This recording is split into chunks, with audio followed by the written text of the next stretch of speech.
Forgot to press, of course.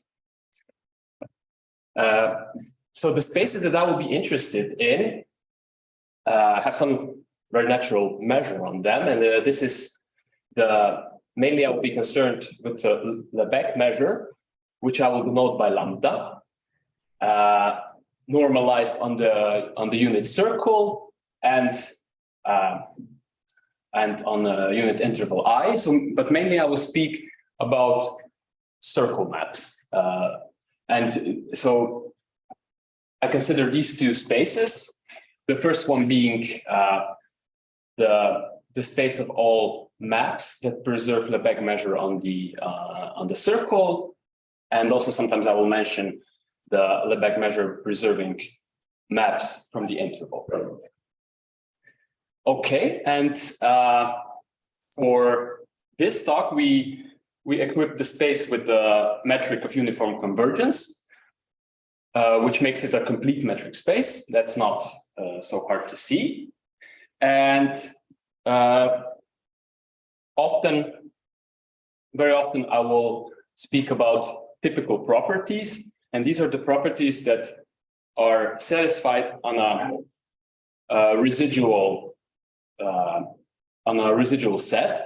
So, and I will call the maps that have that property generic. So residual, I mean countable connection of open, countable intersection of open sets. Open dense sets, yes. Right, so in this talk, I will only speak about topologically typical things, and I won't go into measure theoretic typical things, let's say. Okay, and I have a basic example here. It's a full tent map, but I consider it as a circle map of degree 0. And yes, I just want to convince you that it's preserving Lebesgue measure. So taking any interval A here, you see that you can find two arcs that will actually map to A, and if you sum up their lengths will add up to the length of A. Here it's slope to map everywhere. So this map P2 preserves Lebesgue measure, okay, also as a circle map or as a interval map. Okay. And one other observation is that the set of periodic points, which is a union, which I define as a union of the set of periodic points of period n, is dense in S1. And these maps are sometimes called chaotic, let's say, as a remark. Okay. And actually, probably I will fall at some point. Yeah, I will trip here. What I want to mention is a relation between the Lebesgue measure preserving maps, or actually maps preserving some non-atomic probability measure with full support, to the maps with dense set of periodic points. On the interval, we actually have equivalence of these three things, but here on the circle, we have that 1 and 2 are equivalent, and this equivalency can be seen by just taking an auto-homomorphism that pushes one measure to the other measure. One non-atomic probability measure with full support to the other non-atomic probability measure with full support. So this is not a hard part to see, but yes, the equivalency, if periodic points, if there are no periodic points, is a little bit trickier. So one direction is still pretty obvious, and that's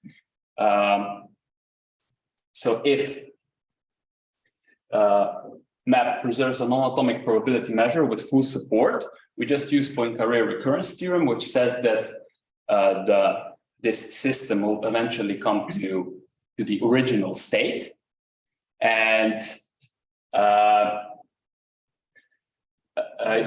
we get this implication 1 to 3, but maybe it's not so obvious to see how we get from 3 to 1.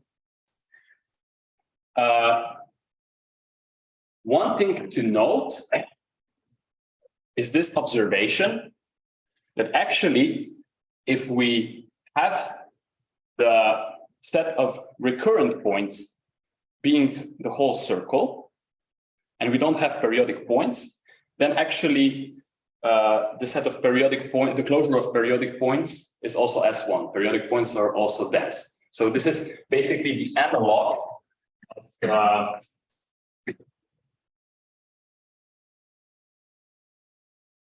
I don't remember the name. The names. I think it's Block. I think it's Commute.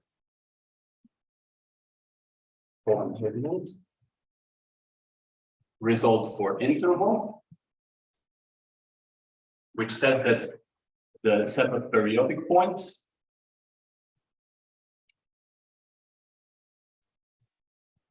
the closure of periodic points is always the same to the closure of recurrent points.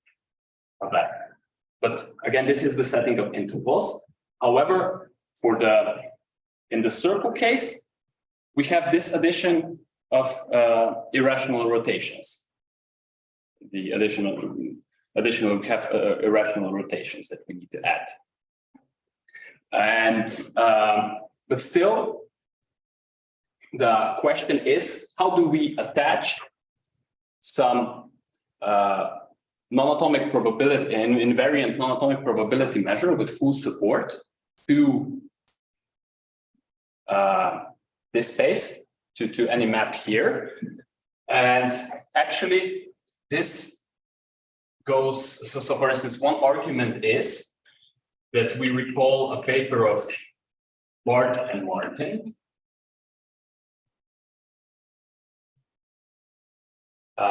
from, well, 90s. And actually, there was a subsequent paper of Kofoy in 2000s for the circle. And this was for interval. And this Barch-Martin paper, and subsequently this Kofoy's paper for the circle, they actually say that in CVP, that you can decompose the maps in CDP in invariant boxes, possibly infinitely many of them. So these boxes may tend to, in diameter, to 0, but these boxes are aligned either on 1- identity or along the identity. And actually, in these invariant boxes, the map F restricted to, I don't know, I is topologically mixing. So it's actually a very nice characterization, description of maps with dense set of periodic points that they offer in this paper, Barch and Martin. Okay, but if we have topologically mixing maps, there is a result of Sasha Block that says we will have specification.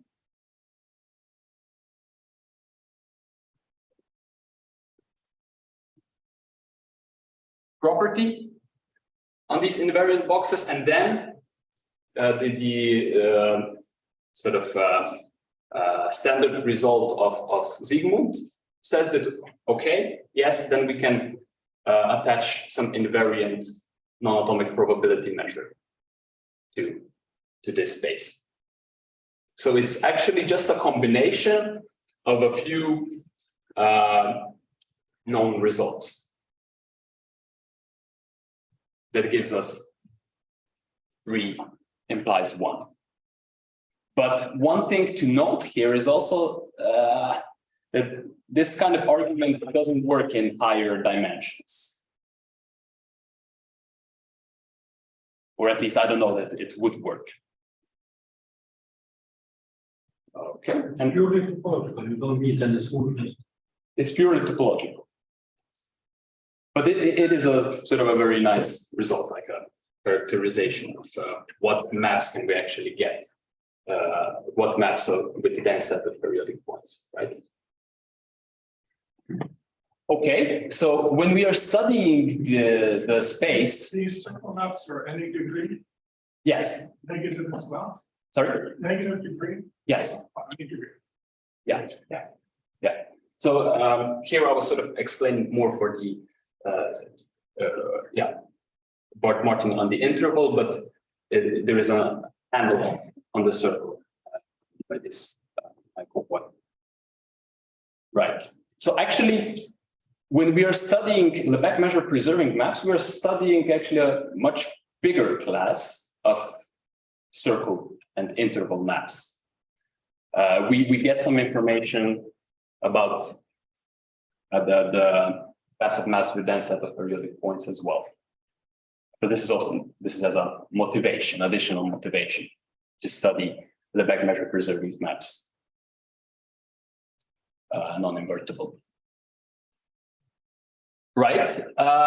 So the first result I wanted to mention is about shadowing properties. And if we have actually a dynamical system, then a finite sequence is a delta pseudo orbit if the distance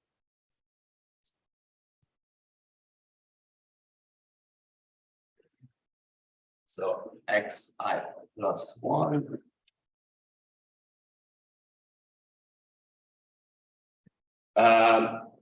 if okay, knowing xi, we pick xi plus 1 so that it is in delta distance of xi of p of xi. So it's some imaginary orbit that is delta away from the sort of iterates of t, and then we say that point from x epsilon traces this delta pseudo orbit. If for any epsilon, we can find any epsilon you give me, we can find delta, so that every delta pseudo orbit can be epsilon traced. So this is standard, of course, a standard notion in dynamical systems. And maybe a little less standard is a limit shadowing property, which says that for any sequence that we take from our x, these distances between t of xn and xn plus 1 actually tend to 0. So we are getting smaller and smaller. We are setting up smaller and smaller mistake, and then the asymptotic pseudo orbit. So this is called an asymptotic pseudo orbit, but the dynamical system has this limit shadowing property. If for the asymptotic pseudo orbit we can find a point that so that it's so that the limit of iterates compared to xn goes to 0. So also a smaller and smaller mistake with the tracing. Okay, and actually there is even a stricter definition of shadowing type, and that's S-limit shadowing, which actually says that we combine shadowing and limit shadowing, but actually it requires even more. It requires that this point that epsilon traces is the same as this point that traces asymptotically. So it's not that that shadowing and limit shadowing would be equivalent to S-limit shadowing, but actually there is one small additional condition, that this point that traces is actually the same. And there was one paper, I don't remember the authors now, who actually proved that S-limit shadowing is stronger than limit shadowing plus shadowing together. Okay, and we obtained a result that S-limit shadowing is actually a typical, this very strong S-limit shadowing condition is actually, S-limit shadowing property is actually a typical property for Lebesgue measure preserving maps on the circle. And as I explained, because it implies limit shadowing and shadowing, there are also typical properties for in this setting in C lambda of Si. And well, this proof was actually pretty delicate. And yeah, we had to construct some special perturbations. And then, yeah, prove the shadowing through the constructing coverings, finer and finer coverings. But what I want to mention here is that the proof that we did actually works for S1, but not for interval I. So as soon as we get endpoints in the space, this technique of ours does not work anymore. So presence of endpoints destroys our approach. And get the smoothen the map, approximate by a smooth, then you expect on the composition and you know a lot of those. Doesn't it help? But actually, well, the problem was that we couldn't switch from a coarser covering to a finer covering because of the presence of endpoints. If we knew that it's endpointless, then we could switch. But in the when we had endpoints, we couldn't switch. So it was really a delicate thing in the technique itself. So we wonder if different technique can work for the interval. We believe it should, but we were unable to prove it.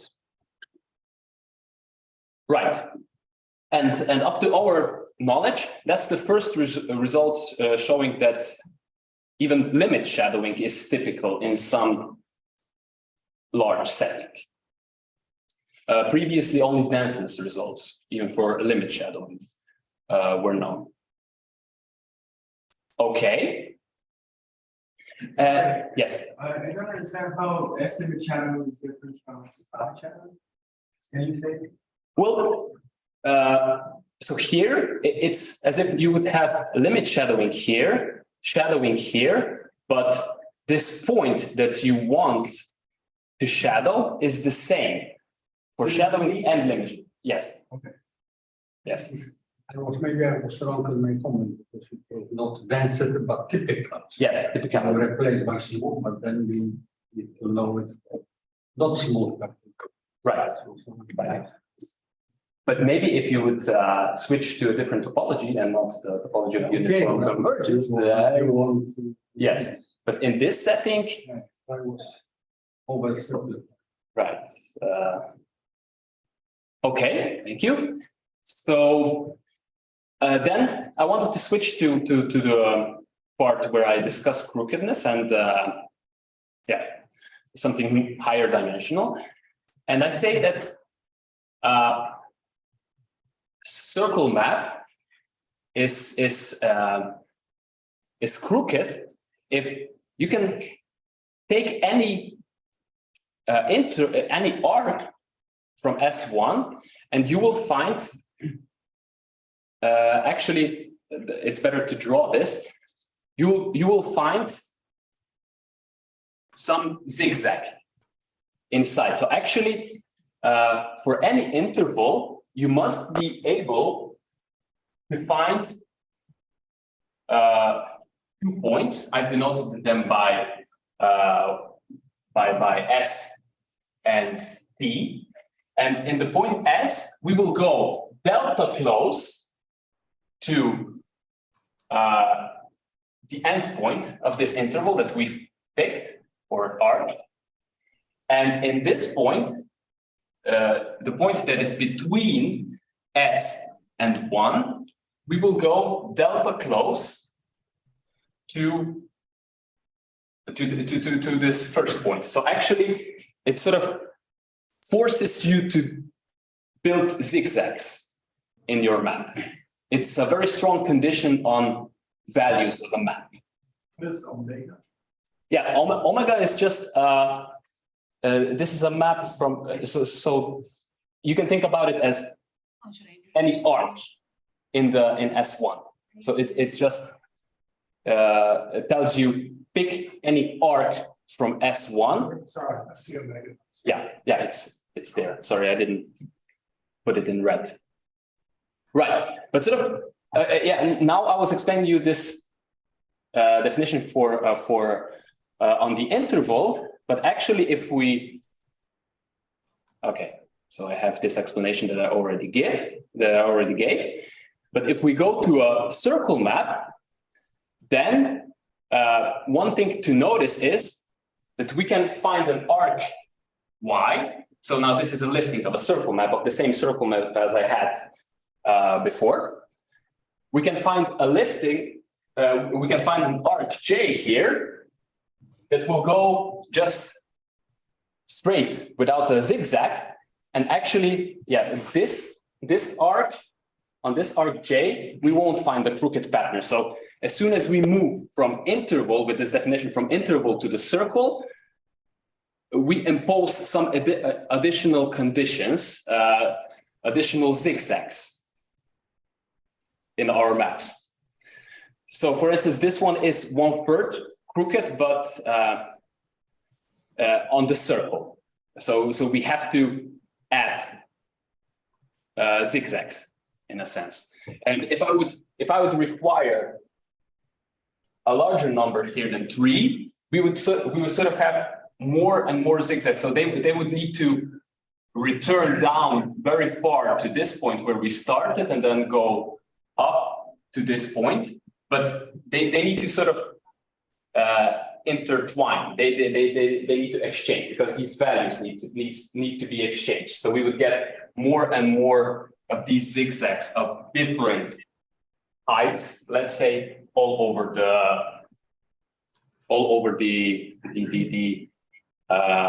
graph of the map,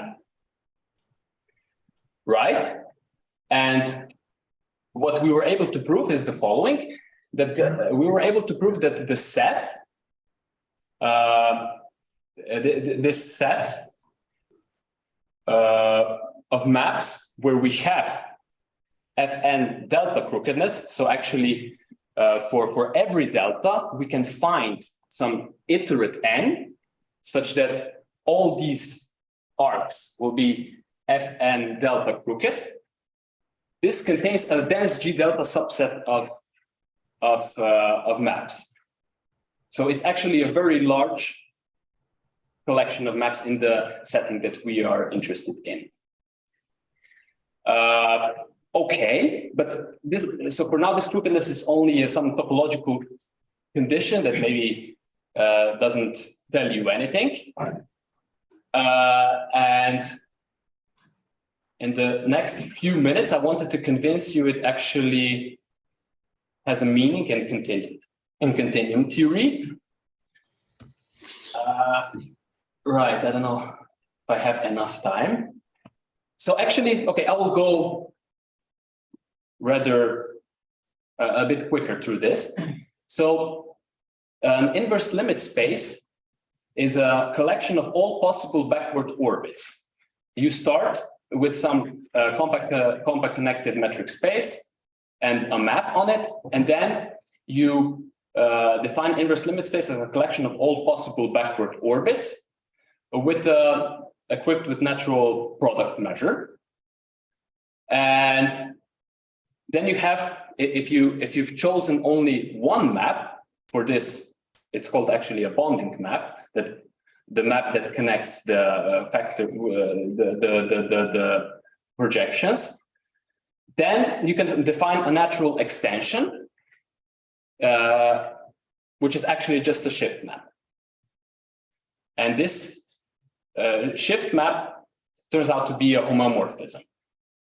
And one very nice model that was studied heavily in say, continuum theory and topological dynamics was the family of all tent maps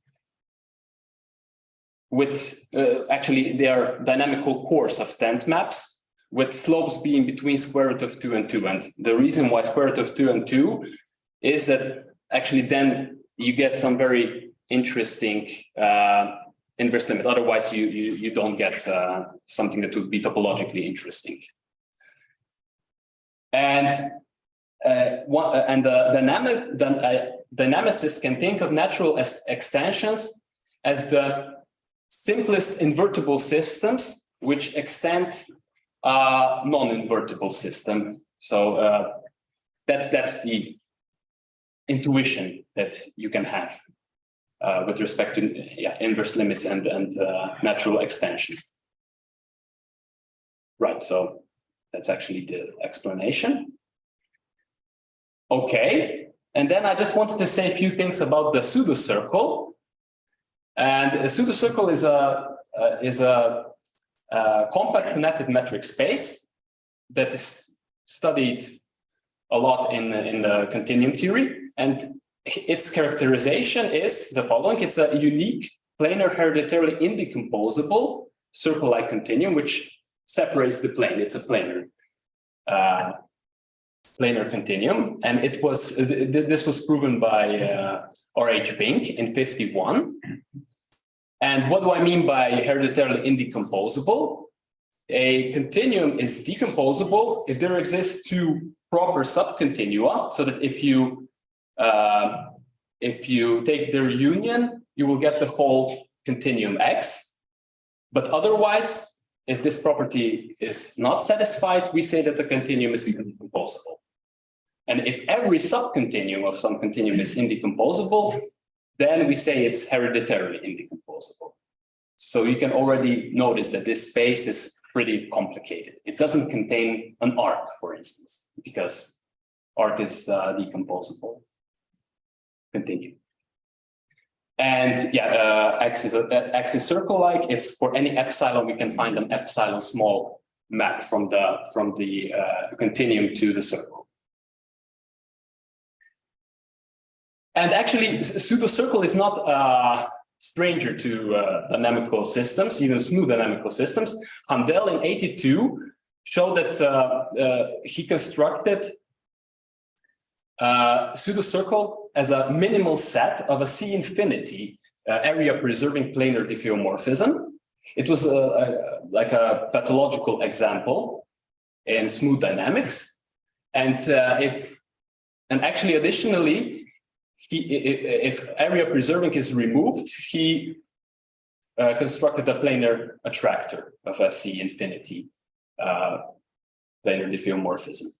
So it was sort of I guess it came as a surprise. that such a pathological example can exist even in a very smooth setting. And then Judy Kennedy and Jim York sort of pushed this forward, and they constructed a C-infinity map on a certain 3 manifold that had invariant set consisting of uncountably many pseudocircle components. And actually their example was even stable under C1 perturbations. So yeah, and they pushed this research forward and constructed diffeomorphism with the same properties as there on an arbitrary 7 manifold. And more recently, well, there is a pretty big gap, but more recently, Jan and Piotr constructed a homomorphism on a 2-porous with a pseudocircle attractor, a pseudocircle which is a Birkhoff-like attractor. So the rotation set, if you restrict to the attractor itself, is a non-degenerate interval. So I guess this was an open question if you can do this or not. And also Began, Courvoisier, and Jäger, they provided a decomposition of 2 torus into pseudocircles that is invariant under some torus homomorphism, which is actually semi-conjugate to irrational rotation. So this slide is just to recap that pseudocircle actually appeared in dynamics in past. Okay, and what we get as a result here is that for a typical map from C lambda of Si, this inverse limit is actually hereditarily indecomposable. And this crookedness condition actually gives immediately the hereditary indecomposability. So in particular, if we restrict on the maps with degree plus and minus 1, we have the following corollary that this inverse limit, the simplest possible lifting of a non-invertible system to an invertible system, lives on the pseudocircle, on a unique, on one space. So actually, you have a bunch of Lebesgue measure preserving circle maps, so that their inverse limit is the pseudocircle. I mean, it's a typical property. And we obtained an analogous result for a typical map on the interval. Just that here is not pseudocircle, but pseudo-arc. Okay, a related continuum. Yes. Such continuum picture or cluster kind, they are not hereditary. No, it's not. So what are they? They have no subtype. Right. So it's hard to draw this. That's a very good question. And actually, there was one paper on this topic by Piotr Mintz and Will Transu, or maybe Wayne Lewis, Piotr Mintz and Wayne Lewis, and they show that if you want to draw it with computer, you will either get just blank space, just blank picture, or full picture. I mean, everything black, everything white, or everything black. So this continuum is okay. Yeah, it's there is no sub. In particular, there is no subarc. As soon as there is an arc, right. As soon as there is an arc or any decomposable continuum as a subcontinuum. No, it's like a. But if you perturb cluster just a little bit, Hausdorff, this is then you can get this pseudo-arc or pseudo-circle. So you can imagine it as a very wiggly one-dimensional continuum with no arcs inside. Yeah. Yes. Do you think the boundary mapping of the circle preserves the Lebesgue measure? And its inverse limit is like locally a product of an interval and a counter set. Yes. And the counter set is you can decompose it because if you take two pieces, again a counter set, so you can't. But you said doubling map, right? Yeah. Yeah. So if you take doubling map as a circle map, then you will actually get the dyadic solenoid. Yeah. But it's not. Yeah, this is about the typicality. And for the tense map, yeah, I'm trying to think of an example. For the Yeah. So that's. I mean, I cannot draw it. That's the problem, right? It will be an example of an F. Yeah. So well, what I tried to do an approximation, very bad one, was here. But actually, this is so this is like a first stage. If you would construct a limit of more and more crooked maps, so sort of with this property, then the inverse limit would be the pseudo circle. So you would need to introduce more and more of these zigzags in, and then take a limit of these maps. And then you would get pseudo circle at inverse limit as the lifting. Replace R by such things. Yeah. And then locally. You locally repeat it, and on every small arc, you need to do the same thing, and also on every larger arc. So yeah, this property is actually very strong. It imposes very strong conditions on critical. On values of a map. Yeah, so right. Right. But yeah, you can think of it as a yeah, so it will be very very crooked. And that's not even good. Yeah, but actually you need to repeat this on every small scale so that you get rid of all the arcs, all the possible arcs. Right. I won't actually be able to comment the main result I wanted to comment, but this happens, I guess. Yes. And I just wanted to say that this result was sort of a first step to a more general thing that we were doing in the paper with Piotr. Actually, the motivation comes from a paper of Phil, Andre, and Toby, where they gave a complete description of boundary dynamics of a parametrized family of orientation, preserving, not reversing. Preserving planar homomorphisms that with attractors being these 10 inverse limit spaces, the model that I've showed you. And so this is a beautiful paper that actually says everything. It describes almost everything what is happening on the boundary of these attractors. And but for these spaces, if you vary s between square root of 2 and 2, it was shown that this was called Ingram conjecture, but it was shown that if you take two different s and s prime from square root of 2 to 2, the interval between square root of 2 to 2, for the two different parameter values, these spaces will be non-homomorphic.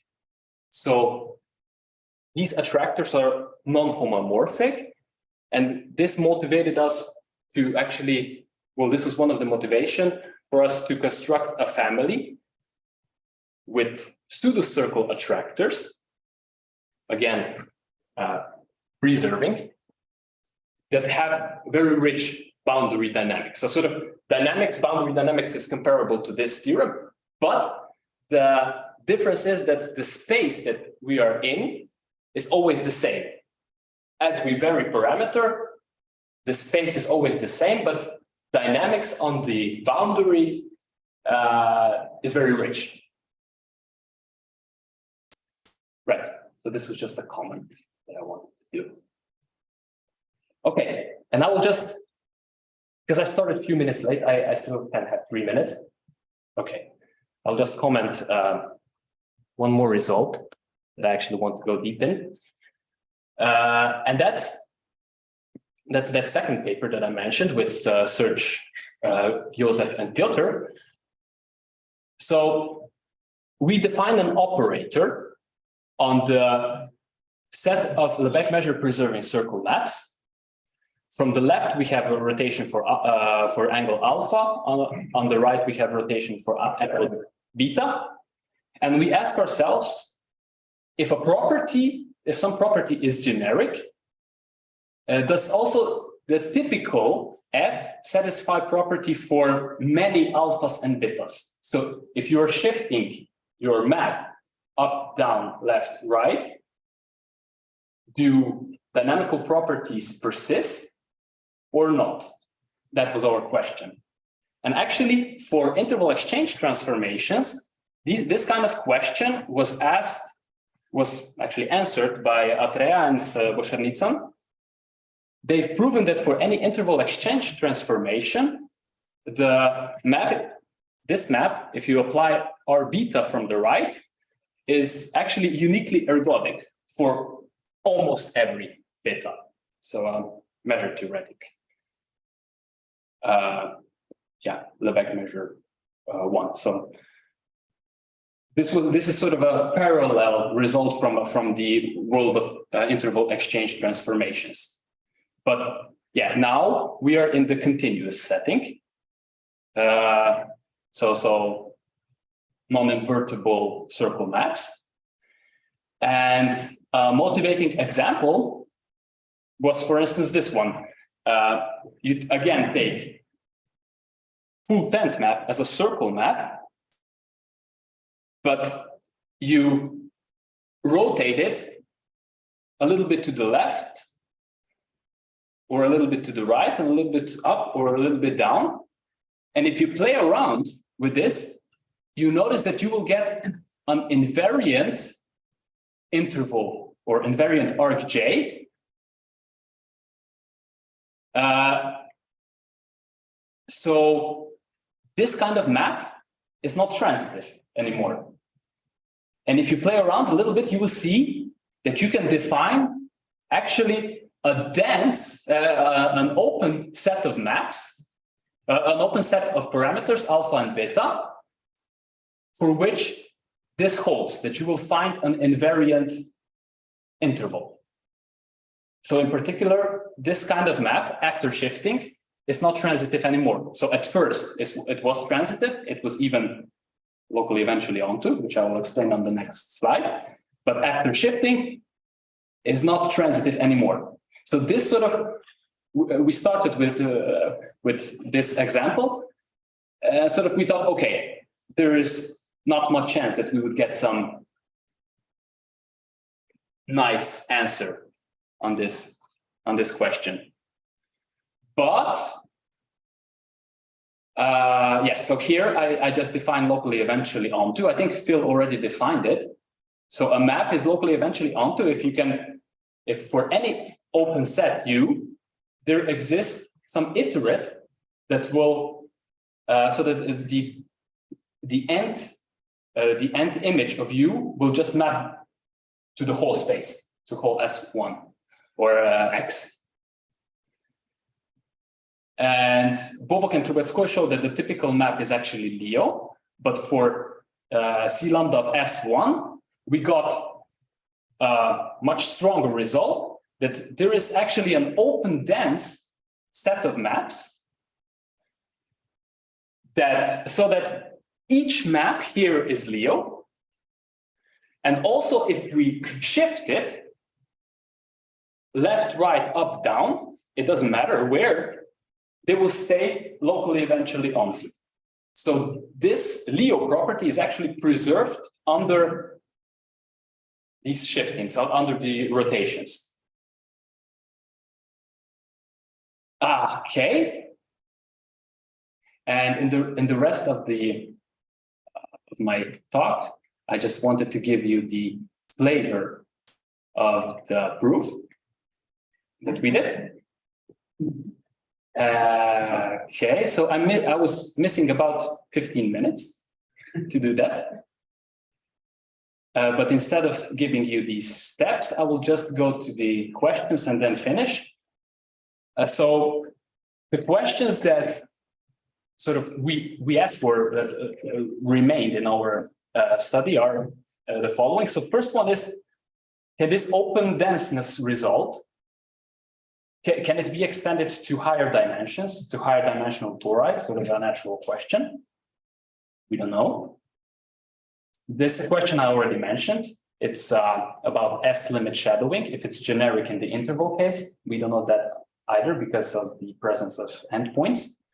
Our techniques don't work anymore. The third one is, what about if we go to higher dimensions, to volume preserving homomorphism on homomorphisms on manifolds? Can we say something? Is S-limit shadowing generic there as well? Actually, it was proven that shadowing is generic, so there is a chance. But for the stronger result, we don't know. And we also don't know what's the generic value of metric entropy for C lambda of S1 or C lambda of I. The generic value of topological entropy is infinity, but metric we don't know. And the last question I wanted to pose here is, what if, in the spirit of this semester, of this 2-week conference and school, what can we say if we go to smoother topologies? So Hölder, Lipschitz smooth. What properties are actually typical there? Can we still have some of the results that I've mentioned here? We don't know. So and I will finish here.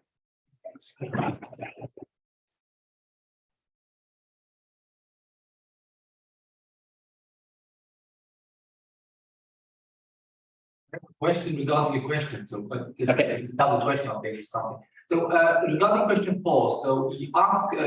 So you said that the generic value of topological entropy is infinity. Do you know that there's one generic value of metric entropy? That's not another question. No. So there might be a spectrum.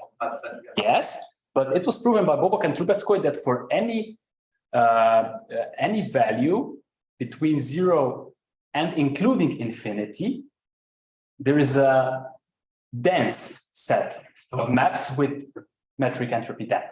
Okay. But even this question that you ask is, maybe no. Maybe the answer is no. So even a weaker version of this question is unclear. Another questions, comments? Not, so let's thank Jernej again.